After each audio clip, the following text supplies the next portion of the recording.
Today I'm going to show you how I make this delayed square text animation in After Effects. First we're going to want to create our text. For this video I'm just going to call it delayed square.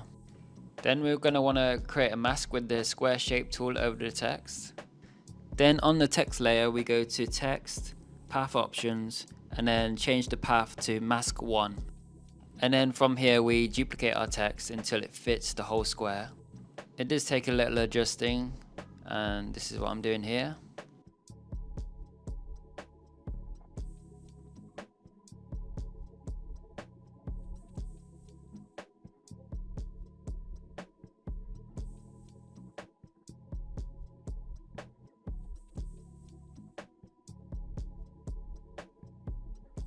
On the path options we'll put reverse path to on.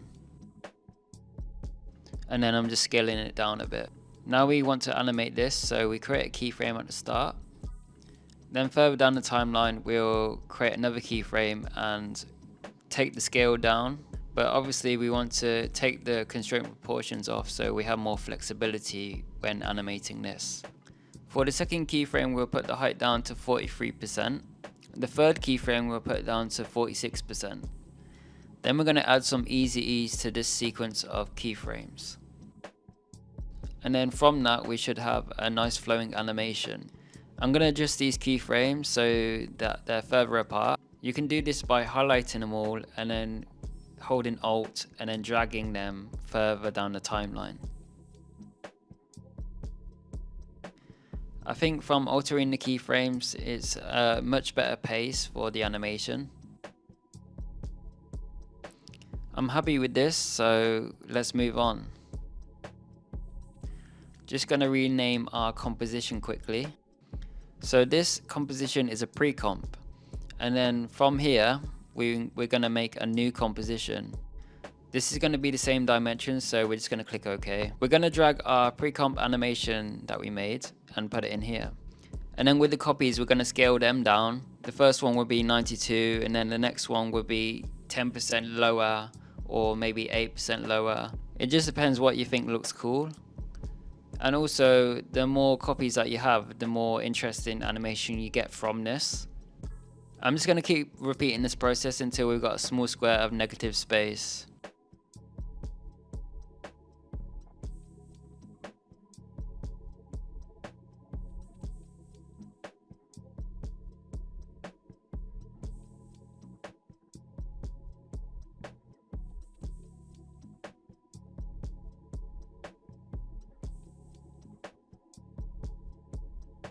When you've got that sorted, then we move over to staggering these compositions.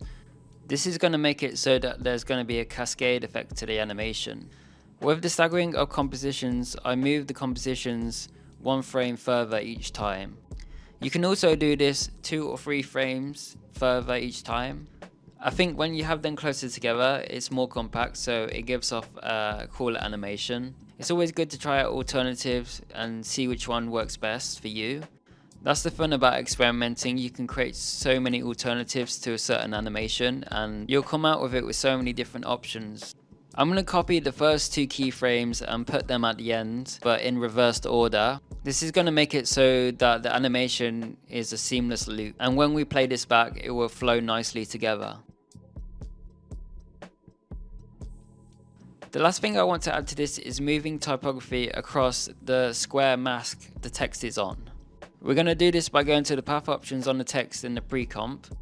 At the start of the timeline we'll create a keyframe for the first margin at 0, and then it will go to 100 in the middle, and then at the end it will be 0. With this added it will create more interesting animation with the text movement that we applied. And then yeah, that's the animation covered. Don't forget to like and subscribe, and I'll see you in the next one. Peace.